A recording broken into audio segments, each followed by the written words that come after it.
This is the Best Damn League show, and that is Dom.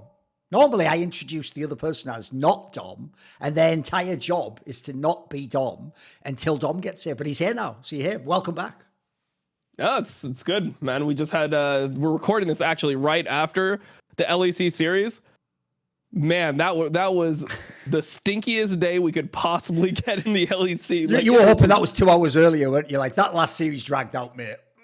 Oh no, the SK series, like, it was so crazy because, like, Yamato's coming to Berlin next week, so we were talking, like, we saw like Wonder's first game, and in the second game, Heretics was losing super hard. It's like, oh shit, like Wonder will be able to like join us, we'll be able to like do all this stuff, and then halfway through, we're like, wait, what the fuck? Sure. Are they gonna win this shit? Like, they're gonna win this fucking horrible ass game? Oh my god! All right, okay. Well, I guess we'll see how he does in the next round. Yes, indeed. Well, before we get into all that and do the usual rants, and don't worry, we will definitely hit a lot of the usual targets that I do like to hit and have a lot of the great convos. But of course, I have to mention our sponsor for this episode, which is Factor.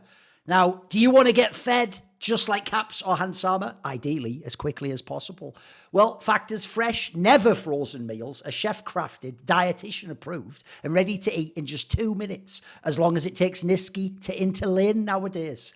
Like G2 and Draft, they have 35 options, including Calorie Smart. If you like Tom Kench, you've got to be careful what you eat, haven't you? Keto, if you're chewing the fat and getting into the meat of it, like we do on this show. And Protein Plus, or Vegan and Veggie. Certain teams there I could talk about in the West that, they have like sort of the basics of a meal, but they don't have the meat today. They don't have the mid laner and the AD, even though they're champions. Oh, sorry, that's the other league. My bad. EOS, yes. Looking for gourmet meals like an elite LPL series. Try meals that feature premium ingredients like filet mignon, which I always joke I eat when I get my Twitter money for saying things that make people who are French and Spanish upset. Well, they also have shrimp, truffle butter, broccolini, and asparagus. So a lot of things that you guys probably don't eat because you're plebs, but you can get it in this meal. They'll just provide it for you. Tailor to your schedule, unlike the LEC. Customize weekly meals with flexibility. So basically you can pause, you can reschedule if you're like going on holiday or something's going on in your life. You're going to be away out of town for a few days. If you would like to support this channel and get a nice big saving and some delicious Factor meals, head to factormeals.com/LeagueShow50. It's on your screen, and use code LeagueShow50. You can guess it for 50% off your first box, and this time 20% off your next box. So that's LeagueShow50, LEGUESHOW50. I probably shouldn't have spelled that one out there. I realised partway in that's harder than you think. At factormeals.com/LeagueShow50 for 50% off your first box and 20% off your next while your subscription is active. Thank you to Factor Meals. They are an excellent service. It's actually one also, I was talking about this before we came on, for people like you, actually, Dom. This is actually ideal. Like, you obviously just did like a 10-hour session. So, look, it's cool if you've got someone like a spouse or someone who can come and bring you something or mom or something. But actually, I imagine you don't have time to eat between matches, especially if they all blur into one of regions and stuff, right? Yeah, I mean, it depends on the day, but they would have been perfect for a day like this, man. I'm actually missing them because I've had the service for a long period of time, and yeah, I'm in Europe right now, so like they're not in Germany yet. So like I've been missing them because I've been eating some frozen ones, and definitely you can tell the difference in the quality. Like Factor meals are top tier, and yeah, I mean, that's why I have them when I'm home. That is the key thing as well, by the way. Even though you might see from the picture, it looks like a standard like frozen. It isn't. That's the key thing. Because it was never frozen, it changes like the level of the ingredients. The food's going to be so much more delicious for the veggies. Anyway, let's get into the meat and potatoes of this episode, Dom. So there's a million angles where we could start here, right? Like, I actually feel like, for the sake of the show, we should probably start with something good. Something good. So, okay. Everyone was waiting the whole time. And you know what? I'm getting sick of this format. Like, old school reference. This is like Peanuts when Lucy just fucking puts that football up and old Charlie Brown, oh, she's going to let me kick it this time. Runs up and kick. That's Fnatic every fucking time against G2. What happens is they'll win some BS BO1 against them and you'll look, oh my God, Fnatic is back. Maybe they can actually challenge G2 this time. I was saying this to Monty. Bro, if you were ever going to beat G2, do it in the best of three. That's your best possible chance. You basically have to be good for one game and then just have like a close game that you somehow win. Mate, this team, I don't think G2 even played that well in this series. But good, every time Fnatic did anything positive, it immediately turned into something negative. Like, they can't win fights, they can't find angles, they just get fucking popped all over the place. Humanoids just doing nothing in some of the... But if you had hope in Fnatic, this one series just drained it, didn't it? Like how are you supposed to believe they're going to go to the final and beat G2? Yeah, I mean, I think no one believes it. When you watch LEC right now, you're like, okay, who's going to come in second? Because no one's going to even get close to G2. I mean, watching the Fnatic series, the thing that's so weird about it is like, you feel like G2 should recover in like 2 plays for every single 1 play that they have bad, but instead they just like instantly recover every single time and everything is like completely fine. You can go into the game and you see Caps get solo killed in like the most dry way possible by Humanoid's Orianna. Like he just walks up, doesn't know his damage. He probably hasn't played much Aurelion Sol. It's just coming into the meta right now. Big fan of, you know, APA probably in LCS, the superior mid lane, best Western mid laner. Definitely not Chovy. It's all APA. It's all APA. Yeah, it's like, so he's just watching APA VODs like on repeat. He's like, holy fuck, this looks so OP. So he hasn't played that much Aurelion Sol, dies in like the most dry way possible. There's nothing on it. Like, yeah, I'm just like 200 damage off on my like solo kill estimation, like whatever. And then Humanoid just gives it back instantly. Like that's 5 minutes into the game, Caps gets solo killed. 10 minutes into the game, Caps is like 3-1. It's like, how the fuck? Like, this is a scaling champion. He's just back in the game completely, and he just runs away with it afterwards. And especially just the way that Humanoid gave that kill, like the flash into the turret. It's so fucking ugly, so man. Close, like, wasn't it? Yeah. Every single person, like I was in the call with like 4 or 5 people, and as soon as he did, every single person just groaned in the same way. It was just like, oh, like we're really just flashing like that. It's so easy to fucking get back into the game for G2. So I don't know. When I watch teams play against G2, it feels like people have just been beat by this team for so long that it's like an inferiority complex. Like people can't even conceive of possibly beating them, and they just are playing not to lose. They just don't have that like killer instinct.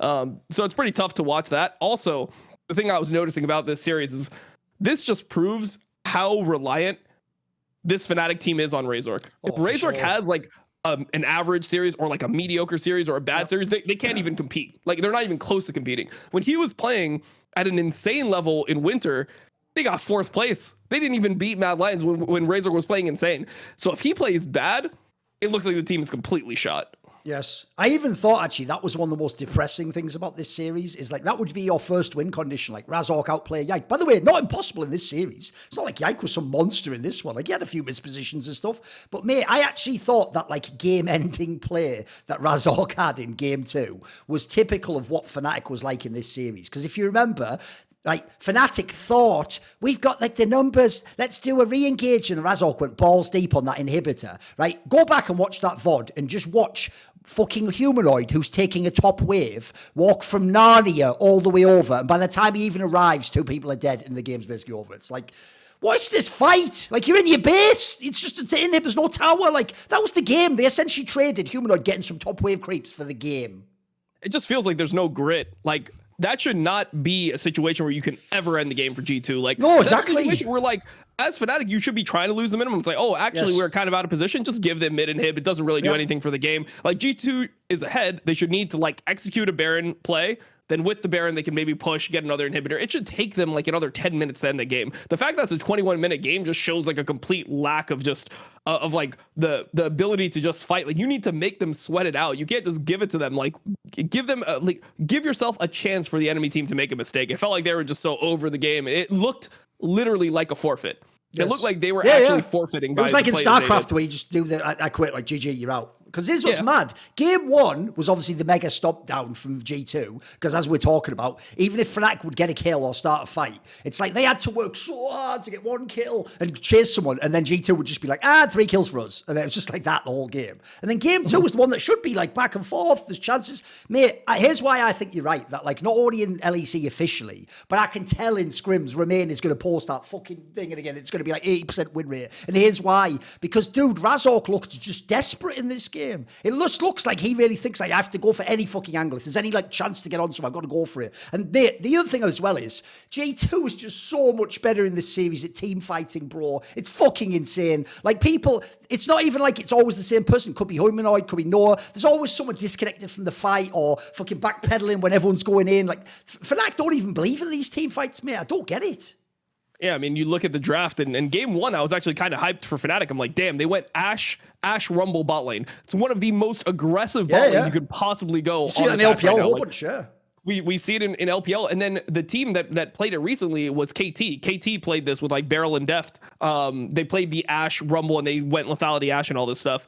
And it looks literally unlaneable. Like Ashe is one of the strongest early game ADs, and Rumble is like the most broken support when it comes to early game.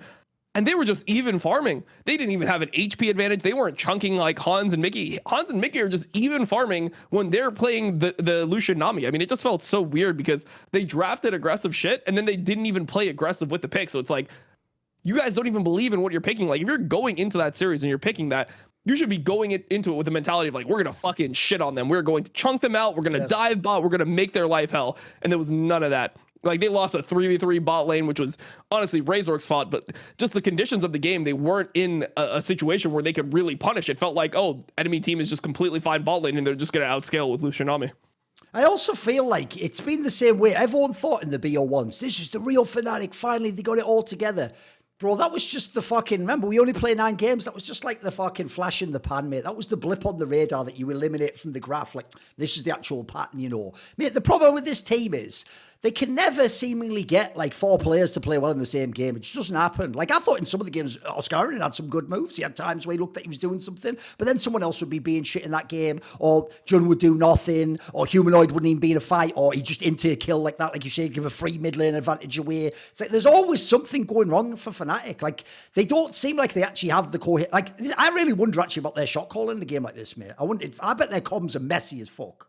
I mean, I think the main thing is like you look at this team, and if I were to ask you what is Fnatic's playstyle, you have nothing to say. There's no, like, what can you say?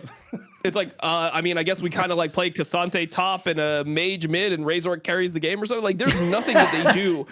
Which by the way, is not a game plan. It can't be like in point 3, Razor carry the game. Like that's not on the whiteboard. They don't have like any identity at all. It's like. True. It's one game they're playing Lucian Nami, then sometimes they're like a Varus team, then they're playing Rumble Ashe. Okay, are you playing like, are you an aggressive team?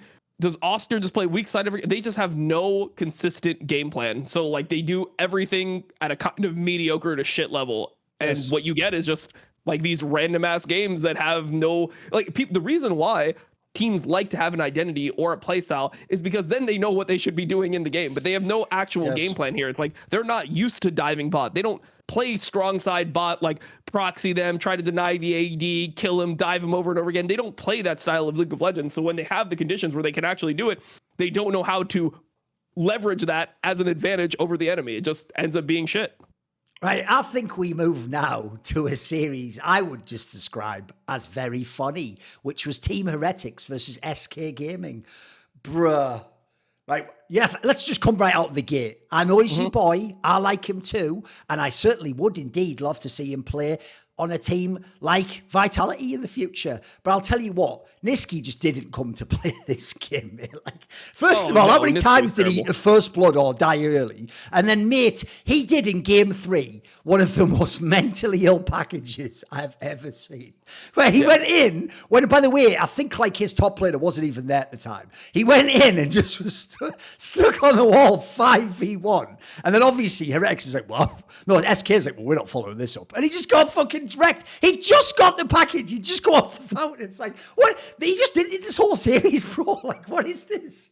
Yeah, I mean, it was terrible. But like, I just don't even know why they're picking Corki for Nisqy anyway. Like, his whole thing is like roaming, making plays, enabling things. Yeah. Corki is literally the opposite of all those things. Corki is Larson pick, bro. Yes. If you want to play Corki, have somebody like Larson that's good at farming. They're going to like hit their 2 items at an early point in the game. They want to be getting every single side wave, and then later on they carry the game. That's just not how the team functions ever. So I don't even know why he's on the pick.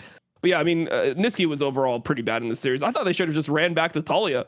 Like, no, even if him, it's a great pick for him, and just because he had a not great game on it doesn't mean that he can't completely pop off. Like, this guy has carried so many games in LEC on that pick. It's something that's just so core to how he plays the game. So I just didn't like the draft, and the game felt super weird from SK. I mean, game 2 went from them having a massive lead and the game being completely over to them just stalling out, and suddenly Flocket is just 2k gold up on Exakick. Extremely weird game. Just feels like they have no idea how to actually progress games, and I think that honestly, all those losses earlier in the split, they just fucking broke this team. Like, they had so many games early in the split where it was a guaranteed win, and they threw in the most egregious ways over and over again. And I feel like all those losses just made them like think like, holy fuck, we're so shit at like shot calling. We have no idea how to play mid to late game. Yes. And they just do nothing now. They don't push their leads because they're so afraid to throw. Yeah, one of my theories on both being clutch in like games and team fights and being like anti-clutch, choking, whatever, getting triggered, nervous, whatever. One of my theories is, look, obviously the original premise comes from like fundamentals, who's on your team, teamwork. But I also think then what makes it go to one extreme, you either become insanely clutch or you become super shit like this and throw, is like you say, you just lose trust or you gain trust. Like if you always, like I'll give you an example. Last split, BDS knew even if they're behind, if they get the objective, they'll win the team fight against anyone except G2. They knew that, and it meant actually they no longer even needed to fucking be ahead in lane or do stuff in the mid game. They knew if we just get to that team fight, we're going to win it. Difference is, SK, like you're saying, they've betrayed themselves so many times in the weeks running up to this. Like, they just look like, this also looked like surrender sometimes. They just eventually at the end, it's like, right, what moment do we pick to go in? And I've said this before. The problem I have with Exakick is this, Dom. I actually do think he shows that, like, there are some good ADCs and a couple of very good ADCs in the LEC, but there's also a lot that are just in the middle. Because, mate, he has those games that are monster ones. He gets loads of kills. But this guy would not last in the LPL, I'm telling you right now. Because the amount of fucking times he gets insta-popped at the beginning of a fight, when you need him to carry, is mental. Like, he can, look, if he doesn't, he'll carry the whole fight. But the amount, like, if the LPL, you know this, mate, the junglers and the fucking supports in the LPL would just get on him every time and he would just be blown up immediately. Like, as soon as he dies, the fight's over. You just can't win if you're SK. And he's like the main win condition to me. Yeah, I mean, he just has that one quality that we always rag on people for. He's the opposite of reckless. Like, yes. He will just always die in the team fight. It's so aggro, isn't he? Time he's gonna die. So aggro.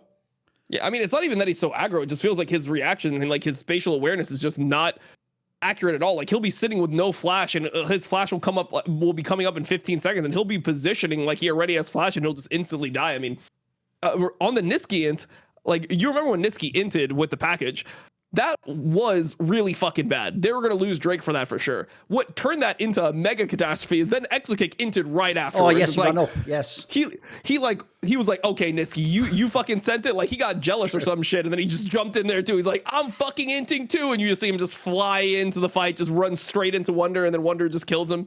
It was so weird, man. Like, I don't know.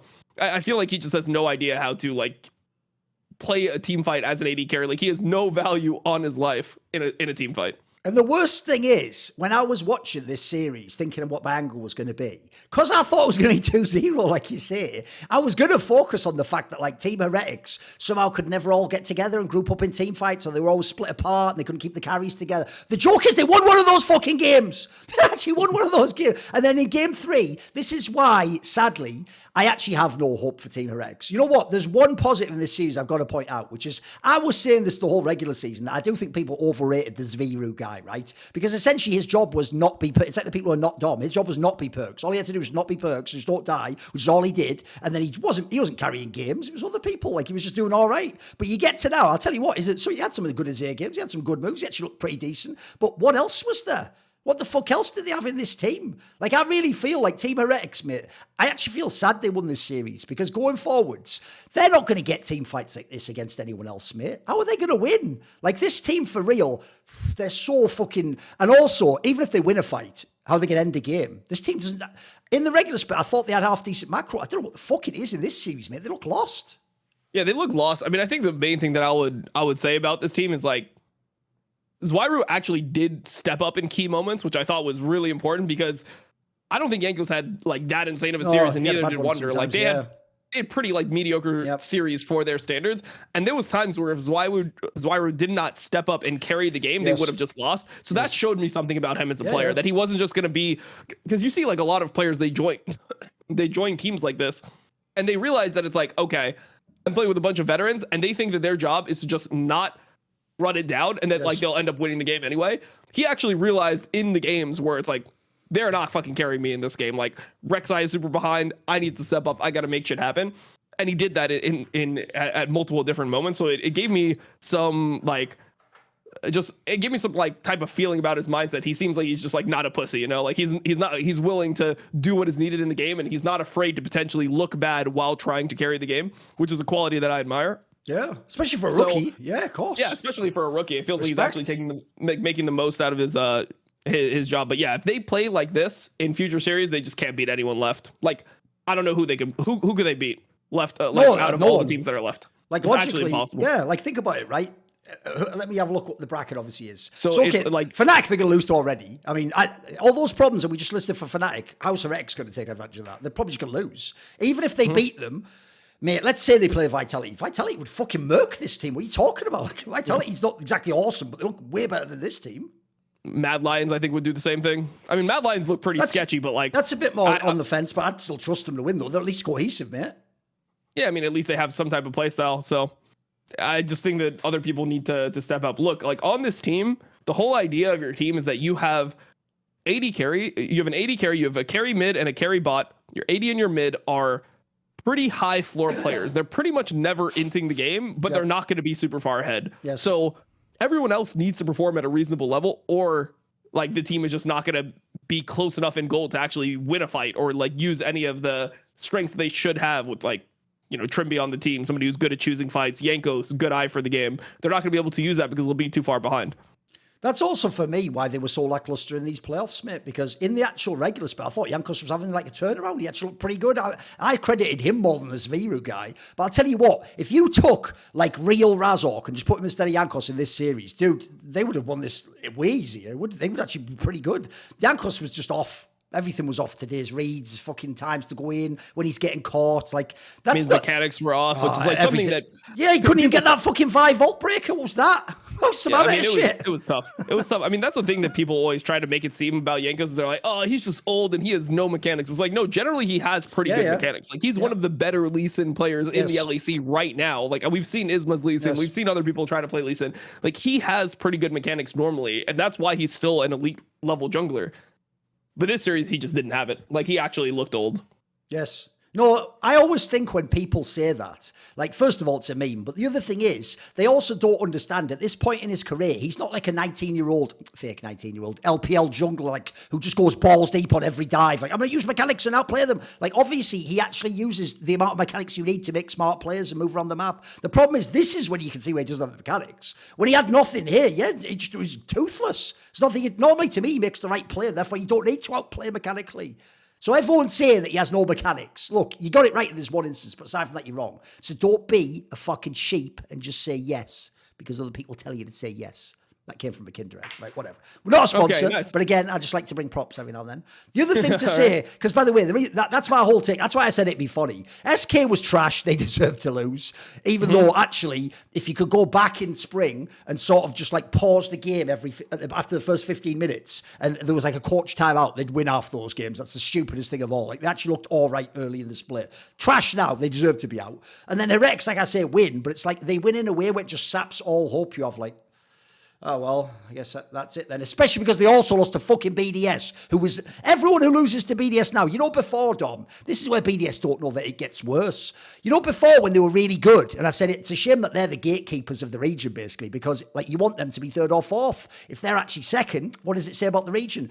Bro, they're not even that team anymore, and they can still gatekeep these motherfuckers. I don't get it. They're actually actively like a bad team. Like, we'll get to the other one. In fact, you know what? Fuck it. Let's just transition now. Let's do the one we all want to talk about. Vitality versus BDS. So here's the thing. You know what? He did later in the season. He had that Hue game. That wasn't bad, hey? That was something. But I'll tell you what, Dom.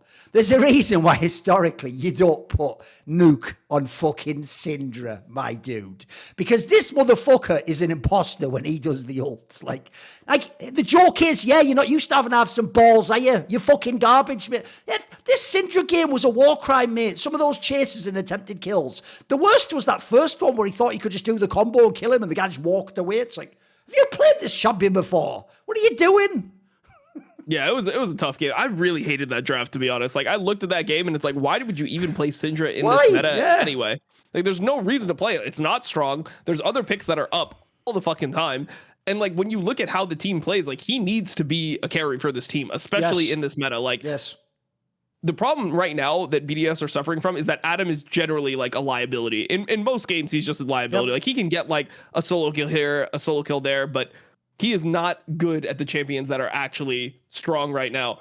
I mean, that Gragas game was absolutely terrible. I don't know. Did you see me get into it with the analyst from BDS on Twitter? No. What did you say?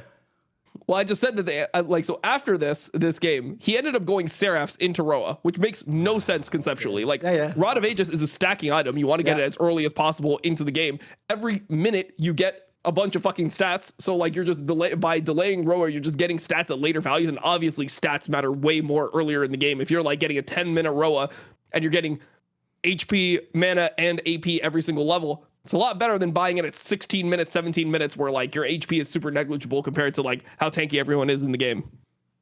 I was like, oh man, like look at this build. Like, why would you ever build this? And the analyst, and I was like, damn, their analyst should be fired for real. Like that's what I typed. And the analyst responded and was like, this is the first time he's ever did this. Like, you should know that players get nervous on stage. And to me, like the funniest thing about that was like, dude, what do you mean get why pick it then?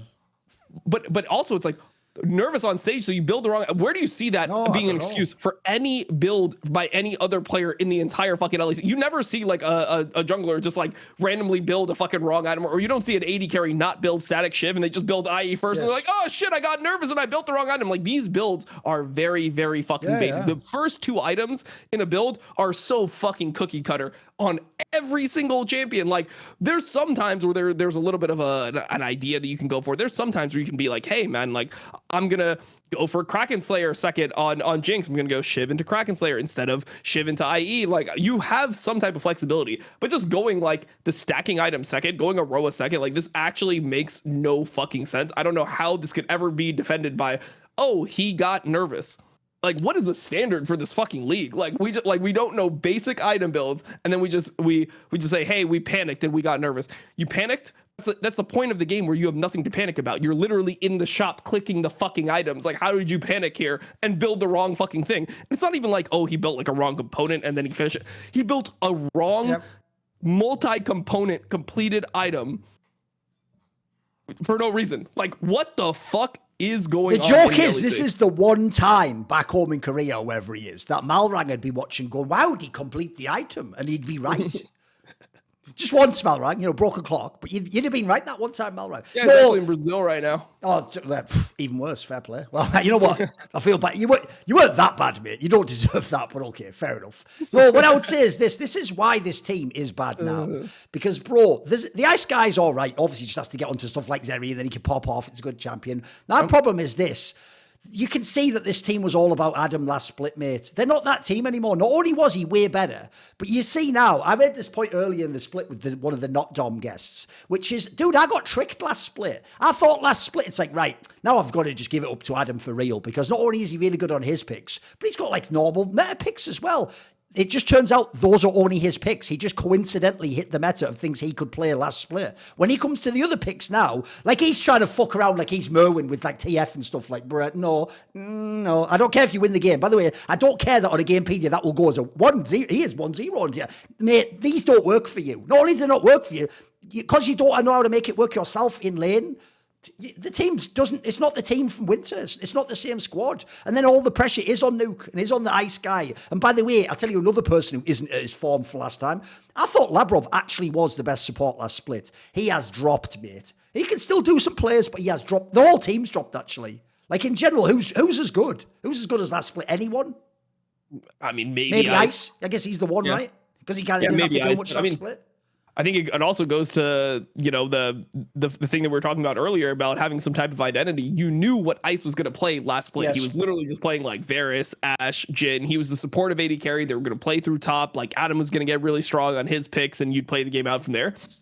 He just now is like the hard carry. They completely like 180'd and where they were like, all right, you know what? This is like what our new style is. We're playing hard through bot. We've got a fucking carry bot laner. He can play Zeri every single time it's up. He's going to be playing Jinx. He'll play like a Philios, like whatever. He's just playing all these random like carry picks that I just don't understand like where the shift happened. I don't know if they just lost a bunch of scrims and it felt like Adam was underperforming, so they had to do something else.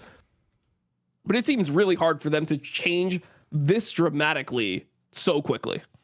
Dude, here's what kills me inside. The other reason why we all had to eat a bit of humble pie last split is because everyone, look, we did the Yamato, we all know Crownie, we all love Crownie, we all love his game, and we all know he was really good in those early splits last year. So when they replaced him with a random Korean guy who's not even known, you thought, well, first of all, you fucked the team because the team played through that. And I actually thought at the time, that's why Adam gets away with that shenanigans in top lane. I didn't think he could play through Adam and win it, come close to winning a split or be really good. But here's the other problem I have. That logic went, and this is what BDS coaching staff said. They said, that is why we did it, because Crownie can only play the hyper carry as ADC. When he has to be the weak side, what can he do? That's actually just an impression of Shocks from Counter-Strike if you don't know the fucking French player. But it's a good French accent. And then what happened is, I thought to myself when the split played out, fuck, they're prescient, Dom. They've nailed it. They're right. They actually could play with the support of ADC, weak side, play through fucking Adam and win. Well, then in this split, you're just getting the ice guy to do what Crownie was the best at, you fucking moron. He's even on all the Crownie picks. He's on Terry. He's on Jinx. Like, what? This is where, like, we could have had Crownie back. Like, even though they're going to... Well, you know the real thing, Dom, I'll just say it now. The real problem in that team, I've heard, is it was Crownie or Adam. And spoiler, they're not kicking fucking Adam out of a French BDS team, are they? Like, so it was always going to be Crownie kicked out. Like, this is one of those moments, though, where I wish they could have sort of stuck it out, you know? Because if you would have gone now back and you had Crown Shot there, you might actually be decent if you could play through him again, mate. I don't know what form he's in, obviously. I'm imagining that, speculating. Yeah, I mean, I would love to see him on these types of picks. I mean, this is what he was best at in the LEC. Like, and they used to have the ability to play through him. And I think that now everyone's gotten a little bit better. I think the team would just be a stronger version. Yes, but, absolutely. I mean, we'll see what they're able to do. I think that the problem right now is Adam's form is just like he's such a liability. He's so flippy that it doesn't even feel like they can execute a lot of the things that they used to do. Like, now he's just walking to Drake picks, and before it was like, oh, he walks to every single Drake and they lose top lane farm, but he's got 2 summoners on Olaf or 2 summoners on Darius, and he can actually carry the fight. Now he's just like down a TP, and he's just a weak champion that he's not super mechanically proficient on, which puts so much onto Ice and so much onto Nuck to carry every single fight because Adam's just not contributing. And then on the Vitality side, mate... This last year and a half for Photon must be one of the most frustrating experiences ever, because I swear this is a player I've actually watched quite closely, because obviously I was a stan of that old Vitality squad where I wanted Bourne Upset to do well, didn't I?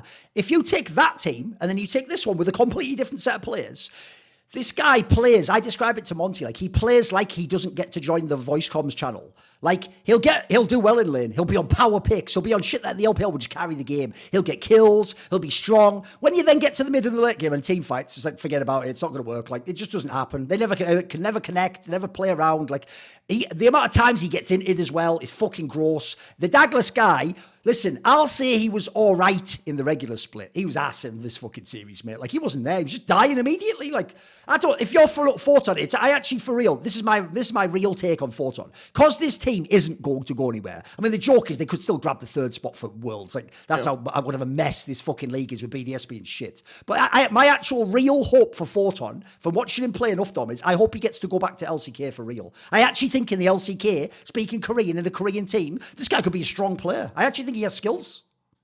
Yeah, I think Photon's really good. I mean, the biggest problem with this team is that their mid jungle are just so anti-synergistic, and they're just like, you think about what Vedios, what he really thrived with, and the jungler that complemented him best was Jankos. He needed somebody who was smart that would kind of get him to like move around the map, take him out of his lane. Because I feel like Video's like good individually, but he just doesn't know where like to put his power. Like he's kind of like early Chovy was in the LCK, where it's like good laning, good hands, but like kind of lost on the map. He needs Peanut or someone to drag him around, right? Yeah, you need Peanut, and Douglas also is completely clueless. Like he jungles like every single game is a solo queue game. There's no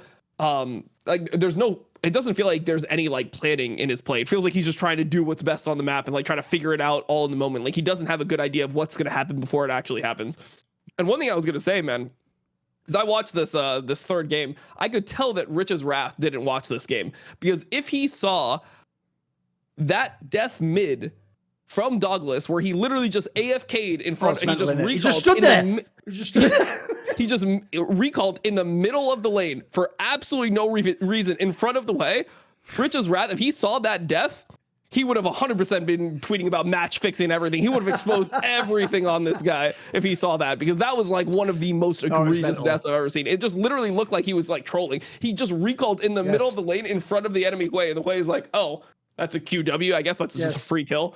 It's so incredible to me. Like, I couldn't believe what I was watching. That was up there with that fucking El Yoya death where he just decided to just fucking base in that brush, and then they all just went, oh, I think we'll just kill you. And then three of us like, oh, well, cool. Just walk to the base, you're fucking right outside it. Like, I know what you mean. Like, in that scenario, this is why people will always give rookies too much credit. Like, look, I'm not saying, well, actually, after one split, I am saying kick him, but I would have given him the break till this split and said, hey, you know what? You're bedded into a team. As we say, look, Vetio's actually kind of an idiosyncratic mid laner. He's actually not a guy who traditionally knows how to carry the game after that point in time. Your top laner's Korean and has had probably trust fucking issues, understandably.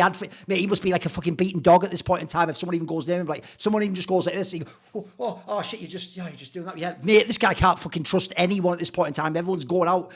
The Douglas guy didn't just play bad. He just had times he just didn't do anything and clearly didn't know what to do. That's the worst part, Dom. I like that saying people had in early league. We have the same concept in CS. It's like you want everyone to do the same plan, even if it's not that good a plan, because at least that way you can see if it works. Like in this scenario, he doesn't know what the plan is, mate.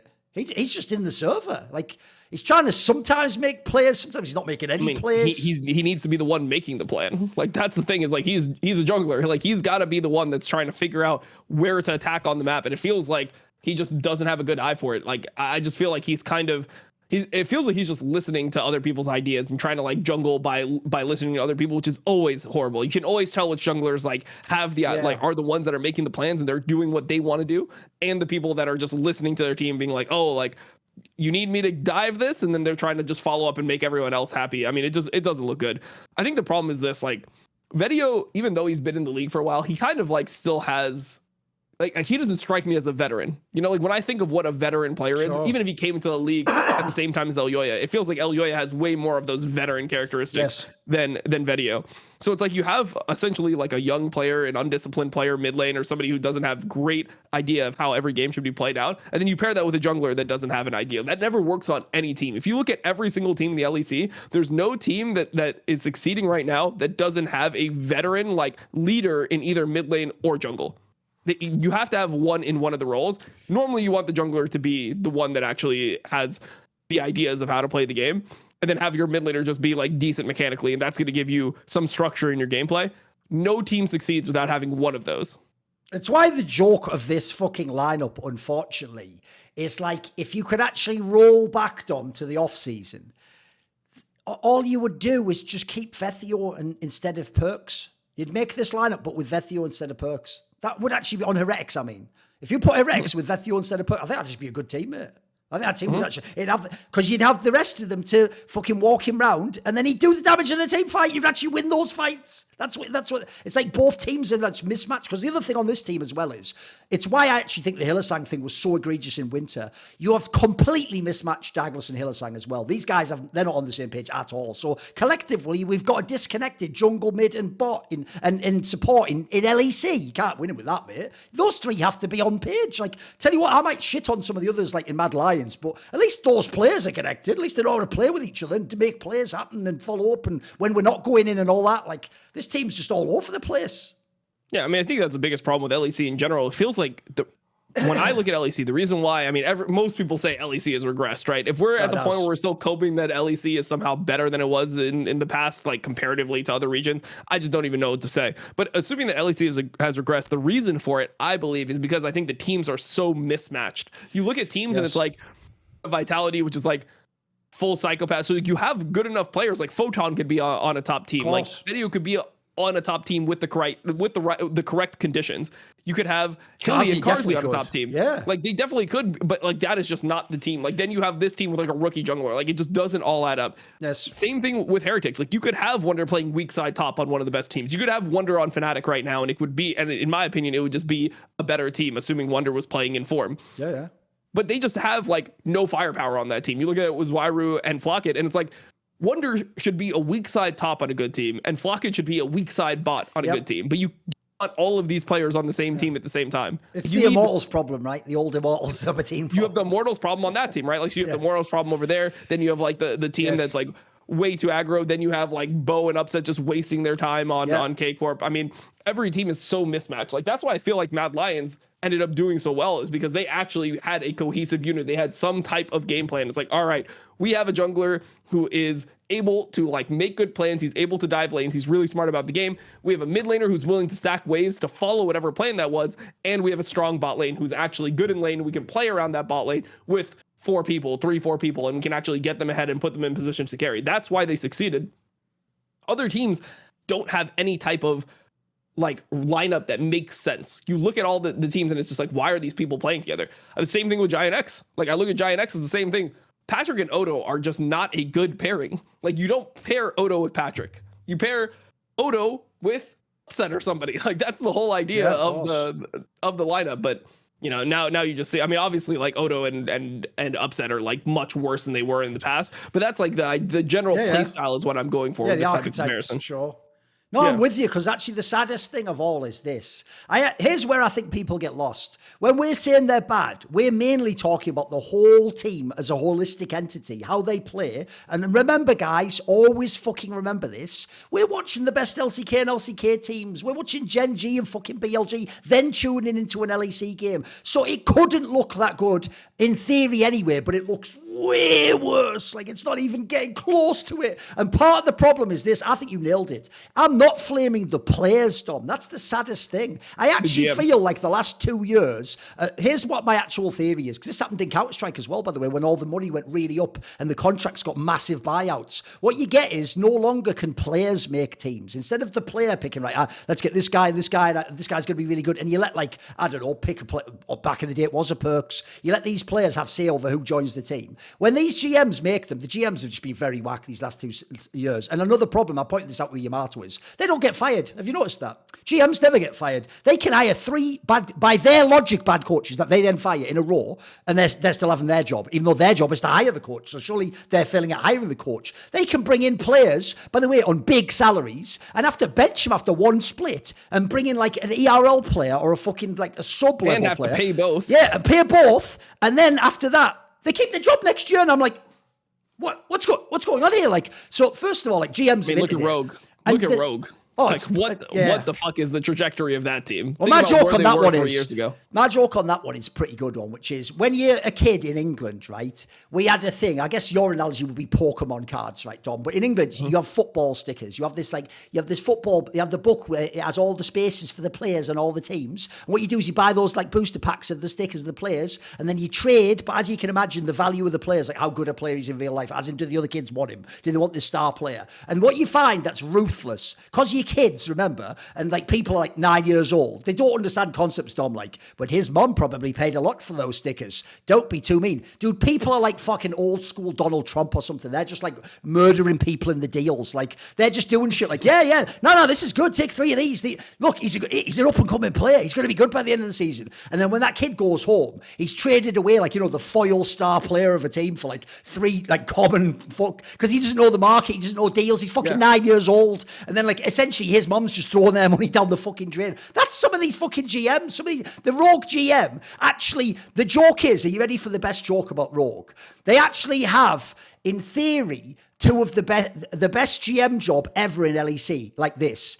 It's if you play time forwards from 2019 to 22, it's an incredible GM job. Then if you just play time backwards, it's also an incredible GM job, because if they started with this job, the 2 GM jobs meet in the middle with a lineup that wins LEC. The problem is the same guy made them all. The one that made the first one that went all the way up. Then he was like, how can I trade all these really great pieces for progressively worse pieces? I mean, by the way, one of his is insane to me. He traded Trimby for Advien, then didn't even have Advien. It's like,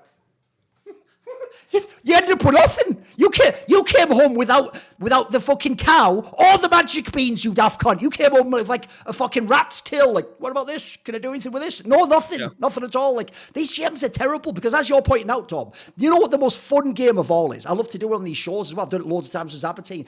The most fun game is just take the current roster of all the LEC teams and build your own squads. Mate, you can actually, I'm not joking, build like 5 good fucking teams. 5 teams that would like beat Team Liquid, for example. You could actually build 5. I'm not exaggerating. If me and you can pick the whole rosters, you could make some amazing fucking squad. There's talent in this league. There's real talent, like we're saying. Every team pretty much has 2 good players. Yeah. I mean, I don't know. Like, I think the biggest problem that I have generally with LEC is it never feels like the best players in Europe are actually playing in LEC. Like, That's also you true. have like half the best players playing, and then you have a bunch of people just on the bench, like on contracts where they don't actually get to play. And instead, we just get rookies that are not as good that, you know, we're just all hoping are going to be better in the future because they're rookies and it's just magic. You know, they just improve over time and they'll just become better and better. Like, why wouldn't they improve, Thorin? Like, if this is their first level, why wouldn't they improve? That's what I always fucking get. What I love is, it goes like this, Dom. The rookie, it's actually Loco's old flaw, if people remember from listening to Loco. The rookie always has to improve because he's this good, next will be this good. But somehow the veteran can never go back up again.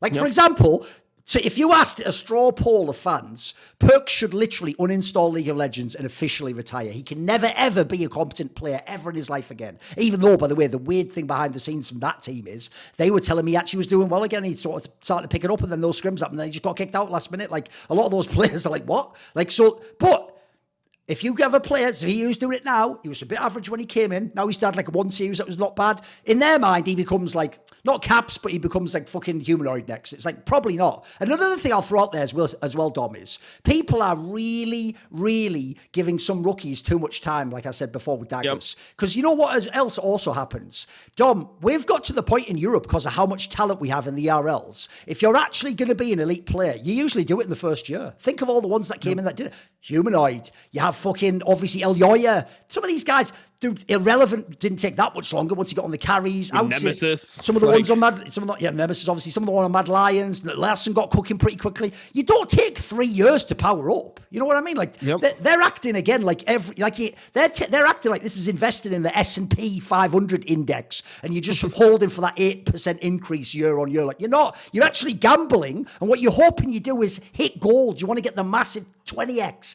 and you can find those players, but if you don't, this is my problem. It's not that you have to keep gambling. Sometimes, if you look at your team, like we're talking about with Heretics, for example, just look at the team and go, right, my gamble didn't work, or Vitality. So what I'm going to do is this, take a pro that I already know their known quantity, and they can just do what my team needs. You know, that's a mad underrated quality, Dom. I don't know if people know this. The way Bill Belichick won all those championships with the Patriots is he didn't do this thing where he drafts stars. In fact, people always joke even that when he drafts wide receivers, he just wants them to be white and slow because it's like, he just has some weird concept of like using them in a unique way, whereas the joke is obviously you usually want them to be black and really fast and fucking sick out of college that, like, you know, do like 2,000 yards or something mental. So the insane thing to me is that guy's whole secret was he just tried to recruit what he thought he needed for his teams. He doesn't care what your stats are, how good you were, what your name is. He just thinks, right, you can do the job of this. I wish GMs would sometimes do that once they have the stars, mate, because they'll always get a couple of big names and then they don't build around them. They just like throw names in there. Like they'll do like we're saying. You'll get players like, think about this at the beginning of the split,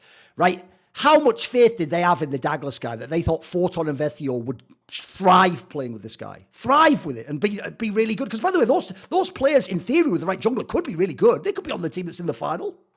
Yeah, definitely. I mean, I just see the issue that I see just going from split to split is you see players like Abadage limit, right? They come in to an XL team that's terrible, right? XL is a fucking horrible team. They're 10th place twice. They're pathetically bad. Those guys come in, suddenly the team is going to finals. Like, they're actually like top. They got top 5. By the way, can't Abadage play instead of the... Why not get Abadage instead of Zviru in the first place? Dude, he would just do this and better, wouldn't he? Put him over like Socken or something. Yeah. Like, there has to be players that surely can plug and play for... Yeah, they even play... They're all fucking his A-mains as well. Just put him in instead of these fuckers.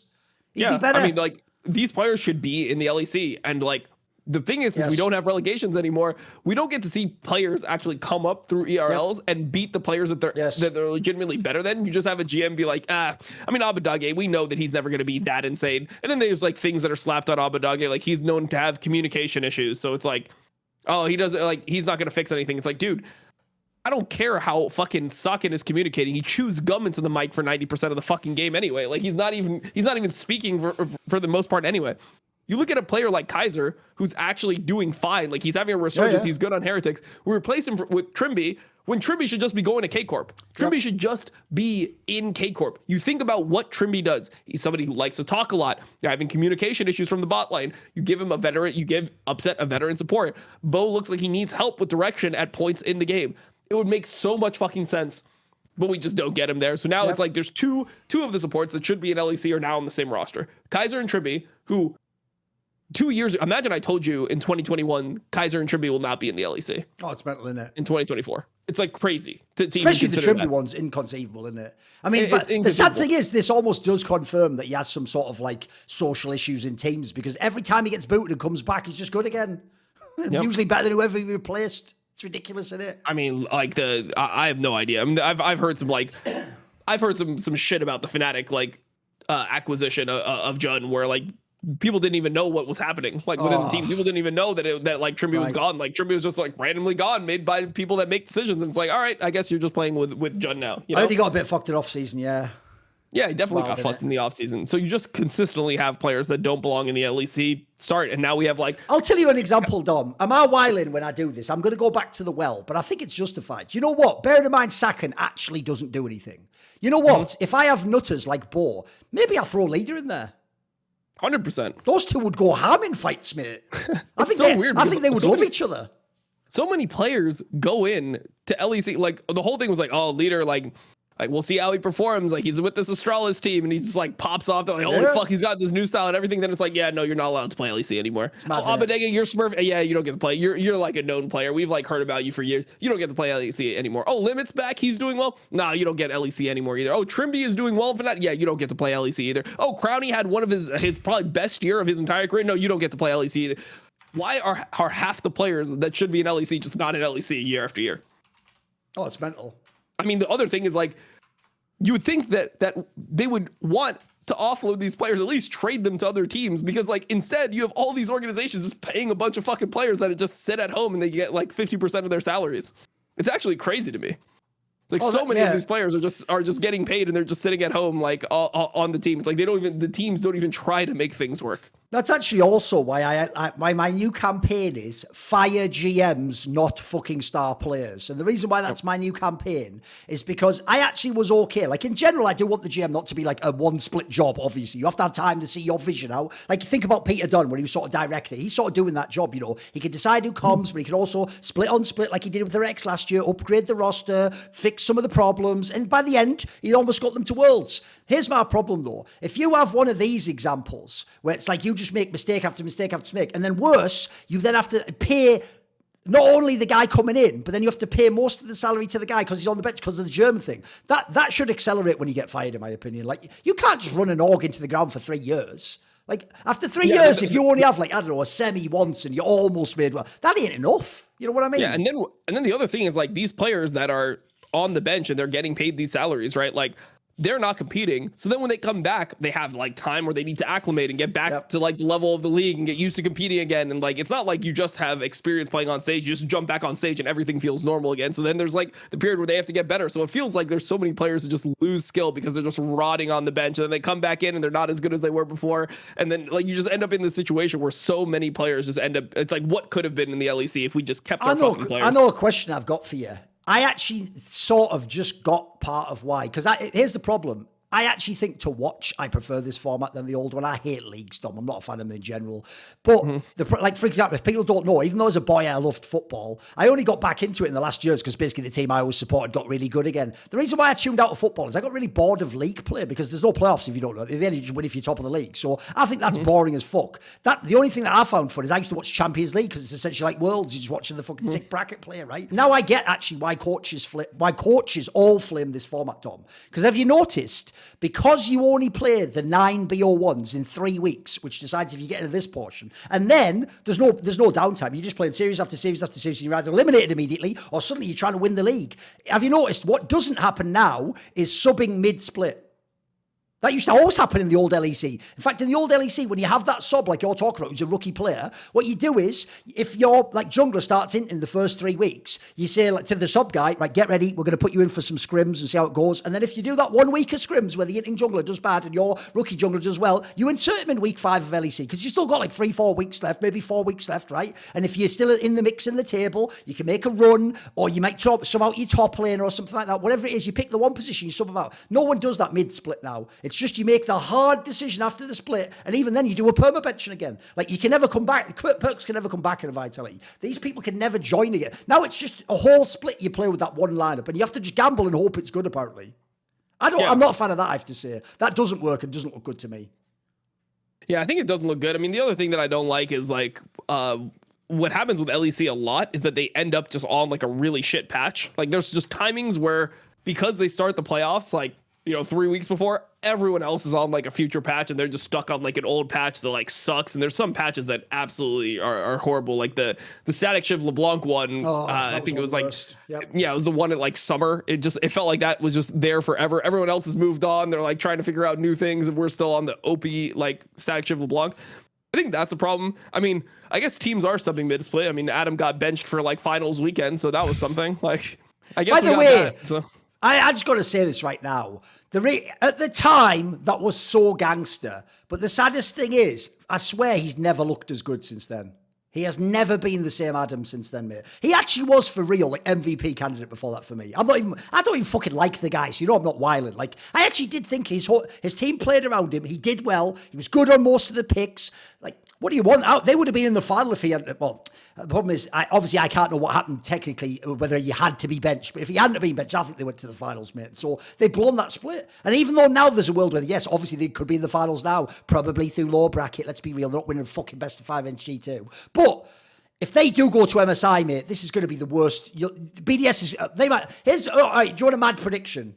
This is so out there. It's so out there, right? If BDS somehow scrape through, like the obvious way would be Fnatic just loses immediately in the lower bracket and doesn't even get through. And then they end up playing like Vitality or MDK is winnable against this fucking BDS. BDS is just a better team, actually, sadly. And the other, they even just sit and know the other team will hit into them and will do stupid shit. It's mad. That's the one thing I'll give them. They have a little bit of poise for a team that's not very good. If this team goes to MSI, I actually think for real, after MSI, where they will get giga booty stomped, they for real have to like make a player change, mate. Like, you can't just keep this Adam. You can't just have like such like crazy variable form on the team. Like, what would be the point in running it back? Like, you'll never win LEC with this lineup at the moment. You'll never do anything internationally. Anything internationally. You'll do nothing at all. Isn't that the point? I feel like so many teams are just like that. Like they're like, hey, let's not ruin this good thing we have going. They would rather go to the international tournaments, get stomped, and be like the second or third best team than like. Do you know what? Go for the win. There was a comment I thought was gangster as fuck. Even though Wonder himself has never come back to elite form, I asked him in that Reflections interview, basically, like, wasn't it a bomber when you had the Reckless lineup to not go to Worlds at least? And he basically just sort of said, like, no, because what would the fucking point of going to Worlds be? By then we weren't even good, so like we'd go, but then just get clapped. That's what a winner thinks. A loser just goes, I just want to take part. Hey, I'm there. Oh, look, fucking trophies. Booty slapping me mom. Hey, take a picture. Like, that's fucking garbage. You're supposed to go to actually mix it up. Like, I want the people go to are like, hey, I'm actually here to fucking try and kill Trophy if I'm in a game. Or actually, let's fucking outmaneuver them at Dragon. I don't believe any of these teams except G2 think that, mate. I think they are happy to go and just happy to participate and, like I say, get on camera and shit, I mean, they have a crazy inferiority complex versus G2. Imagine what they're going to do, like, I know, what they're exactly. going to play like when they play against like BLG and like Gen G and all this stuff. If like G2 is a team where you're like, we can never win. It doesn't matter the game state, we can never win. What happens when you play against fucking BLG and they are like all up in your turret at level 3?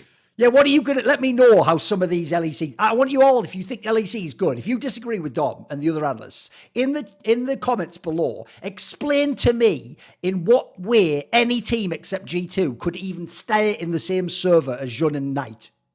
And if you don't know, the way they even draft is so good for those two players together. Like, everyone will get murked in the West. Because as we've just discussed, we've also got some really mismatched fucking jungle mid combos.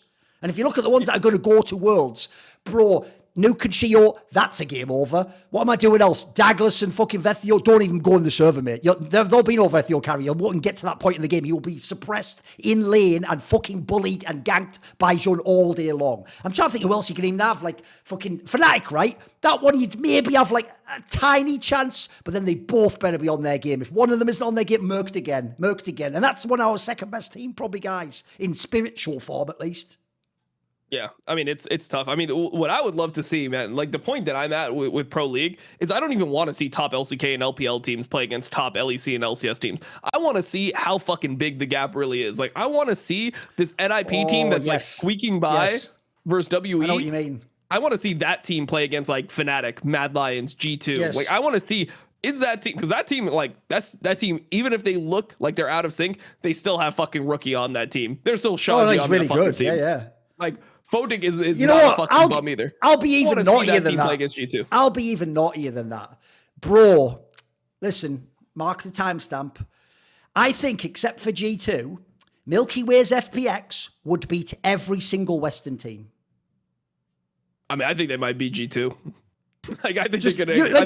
You know this, Dom. You watch him. Just the way he coordinates those team fights. And the way suddenly people like Care and Life have just come to life playing with this guy. Like, they would win so many skirmishes against all these Western teams. They would fucking wreck them. You'd never get past the mid-game. But you know what I love about that team is when you look at FPX, like, they did have 2 series where Milky Way was, like, not carrying games. Yeah. And when he wasn't carrying games, everyone else is like, it's our time. It's our time to fucking carry. It's like you can see like they just got excited. They're like, we can carry our boy for once. And they like pull out the ace. All like Duck Dom is having a complete resurgence. It feels like that team, like those players wanted to rise to the occasion. When you look at teams like Fnatic, it's like, oh, Razork isn't carrying us. I guess we just fucking lose in 20 minutes then. Like we will just lose in 20 fucking minutes because you should have carried us, Razork. Why did you not carry us this game? Like that's our strategy. We have you carry. Like, I hate seeing these teams just like everyone just like relegated to their positions. That's what I was talking about Zwyru earlier. I was like, hey, you stepped up in a big moment.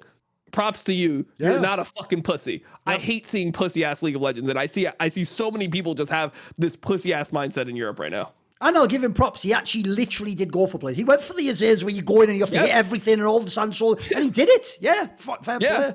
And like, you can tell that he's still a flawed player. You can tell he's a rookie. You can tell he makes mistakes. But he's like, yeah, I'm just going to play. Like, I just need to be playing League of Legends right now. And that's going to be better than me waiting for somebody else to make some shit happen. So, I mean, there's too many people that are rolling over. This is the main problem I have with Noah, man. Like, when I watch Noah, he gives up so easily, mate. So easily. It's like he peaked in summer. Like, the first 9 games of summer split, regular season last year was the best I ever saw him.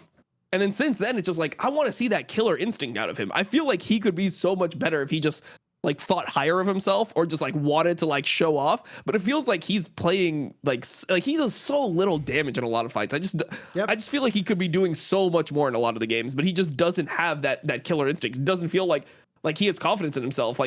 He's probably one of the best individual mechanical players in the league. It's good. But it's like he doesn't believe it. No, the saddest thing is, like, you can tell him and Exakick both have really strong mechanics. But the difference is, like, Exakick will be way too far forward in a fight, and Noah will do that thing where he doesn't join, he does a reckless, or he just, like, backs out, or he just, like, sometimes in the fight, for real, I almost think he, like, chokes his actual moves. Like, he just stops auto-attacking, or he doesn't know to go. By the way, he'll never do the crazy flash forward for the kill that like can ruin the game, but also turn the game. He'll never do that, ever. Like, that's why in this team also, they rely so much on Razork and Humanoid to do something ridiculous. They have to just do like a snap call play, and the Noah guy just doesn't do it. He just doesn't get it done, mate. That's why the idea, remember the whole way I would sell you on the idea we're going to get rid of Trimby, get Jun. It's like, this is going to make the Noah guy comfortable. And then people say, apparently maybe even he didn't want this guy. Like, this, I don't know what the point of that. Yeah, it's just garbage in it. It's just garbage. Yeah, I mean, it's one of those things where you look at what you'd expect out of it. It's like, okay, if we're getting a Korean support that's like Korean challenger, high level player, he's going to be better in lane than Trimby, right? Like, that's going to be what you gain over Trimby. I mean, we saw the Rumble Ash. Like, that's all I need to say. We saw the Rumble Ash. His Rumble is garbo. He never lands any fucking equalizers, mate. It's trash. I mean, this is the lane phase. Like, you should be. Go watch Life play Rumble. Like, Life is the person who brought this into the fucking meta, and other people played it. When Beryl played it too, Beryl's like 1v2ing the enemy bot lane behind their turret. Like, you play this shit, like, you can do such fucked up things on Rumble. Rumble is actually such a broken champion, especially in support. It's like one of the champions that just breaks the game. And the only reason why more people are not playing it, it's not played every single game, is because support players just simply have never played the champion before. So it's like when we had the jungle rumble thing where it was really OP, no one could fucking play the champion. It's like top Udyr and Rek'Sai. The reason these aren't higher prio, and they weren't that high prio in LEC, is because people just aren't experienced on the champion and they just don't play it inherently. If you could take top laners and just have them play support and they were playing rumble, this champion would be just like pick or ban every single game. Like if you can play the champion, it's a ban no matter what. And like you can do fucked up things on this champion. Like I see times where the AD carry is laning in lane and the rumble is just sitting in the tri-bush behind the turret. Like if you're blue side, that tri-bush that's next to the turret from red side, he's just sitting there and he's just throwing E's at them and they can't walk up to him. If they walk up, he just chunks them, like it just kicks them out of the lane. The rumble will be laning in between the turrets and like chunking the person, like trying to kill them 1v2 in between the turrets while the AD carry is just back in lane. Like this champion is so fucking broken, but I saw none of that. Like there's none of that that's going on in LEC. It's like the Camille support, man, I never want to see DOS play Camille support again. It was like one of the most gross things ever. Like you realize like he tweeted after the game that he deserved to be executed. Like he tweeted out after the game, he's like, I need to be executed for that performance. Listen, I was afraid to hit like on that one, but I almost did. Like I assumed he was joking, but you know, yeah, in Minecraft, obviously, but yeah, in Minecraft he should absolutely be executed. Yeah. No, and then afterwards, he's like, yeah, I was just joking. Like he tweeted afterwards, he's like, yo, I was just like, you know, saying that shit because like a bunch of players say that shit now. They're like, oh, I need to be like gunned down by a firing squad after like this game. Like people just talk like that in League right now. So I assume that's what he was doing, but like.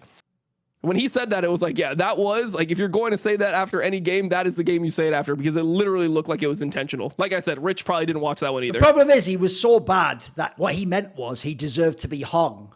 And he is obviously referring to the Chinese support player there. That's too good. It's too deep a cut for these fucking noobs who watch the LEC. They don't even remember who that player is, so don't worry about it. What I would actually say is this. Let's talk a little bit finally about the GX Mad Lions one because, mate... You know this. I mean, GX should have. If GX is a competent team, they just win that series. Of course. What's so insane to me is, like, they absolutely should have won. But the problem is, you know, GX, like, it's a mismatch. It's one of the worst constructed teams. Like, they don't have any of the pieces you need to go together. And the other thing I hate is this. You know why none of us give you any credit, guys, when you're fans of a team? So, you know, all the Mad Lions fans, they were like, hey, guys, we told you when they came in the league, they do great things and they went to the finals. Give us our praise. Tell us we're right. Because when you start sucking the dick, you don't ever take the L. You still just keep doubling down. Because what they do is this, you know this. They just stop talking about the play and they just start saying non sequiturs like, you must just hate us. Why you hate Spanish people? You are just fueled with hate. You cannot stop hate. Give him a break. It is his second. By the way, they go from like, they're already some of the best players in the first split, best bot lane in the West. Then you go straight to like, hey man, rookies, give them a try. Stop being mean to the rookies. It's like, what is this? Like, you guys just move the goalposts all the fucking time. Because Mad Lions, mate, that fucking drop-off is just sad. Like, this team right now is a fucking mess. And that team, remember, they used to sometimes have, like, late-game macro, mate. That doesn't exist right now. And I'll also... listen, Super, you did this to yourself. Every time you do some shit like that stupid-ass wall hop in game one, I know Dom does the same thing. I immediately just think of that interview thing, like, I'm the best in laning, the best in mechanics, best position. It's like, oh please. Yeah, no, it's such a joke. Get me out, please. Because, like, the problem with that is, I'd love for you to say, like, I want to be the best player in the world. That's sick. To actually be like, I am the best ADC in the world. It's like, bruh, have you actually seen Viper and fucking, have you actually seen Elk play? Have you ever seen any of these things? Like, you haven't even had, like, one game in your life as good as someone like, as like their 9th best game this split. Like, you haven't even ever, you've never even touched that. You're just like a fucking termite. I mean, you wouldn't be top 10 in the LPL. Like, what do you mean? No, like, you wouldn't even nothing. be close to top 10. Like, you probably wouldn't, like, you wouldn't make the LPL in the first place. Like, you know how it took 4 years for you to make LEC? Like, where you were in ERLs for 4 years before you could even touch LEC? You would have just never made it in the LPL in the first place. And, like, you're lucky that you got brought up in such a comfortable environment in the first place. But, yeah, yes. I mean, I watch Mad Lions play, and they just look like a worse version of themselves from Spring. It feels like they don't have the like unique counter picks. It doesn't feel like they're as on top of the meta. Maybe they ramp up again, but this was a really fucking sus series. Like game one, they got their ass beat. Game two, they played a solid game. For the most part, I mean, to be honest, Peach was fucking running it. But game three, that game was over. Like they had lost that game. They had hard lost that game, multiple different points. And then just random shit happens, like Odo just gets caught and then they just somehow win. Those are not solid games. Like they didn't actually outplay their opponents in that game three. Giants just made too many mistakes. This even reminds me of the run that they made in the previous split where like the Frescovi guy was like leveling up. But you notice it's not like he's doing like super clean plays and just dominant performance. What he does is when it's a mega chaotic game fight and everyone's just pressing all the buttons, he can just get kills. Like, yeah, he can get some Ari charms off and get some kills. Like, he can do some damage. The problem is, if we actually played a real clean macro, like the obvious team, Dom, that Mad Lions could never do anything against is any good LCK team. They're going to think I mean Gen G, bro. No. Go all the way down. Bro, I'll take Kwangdong Freaks. They would murk this team, I think. You know what? I think D+ are frauds. They would fucking style on these boys. What are you talking about? Like, 100%. I think this team against someone who plays clean would have no chance. No chance. Yeah. I mean, they just don't. Yeah, they just are. Everything they were doing well before, they just don't have anymore. They're not like winning bot. Like, dude, this last game that they won, they were down 3K gold. Enemy team has 3 dragons and the Zarya is 5-0. The game is fucking over, by the way. Like, the game is literally just over. They do not get to play the game.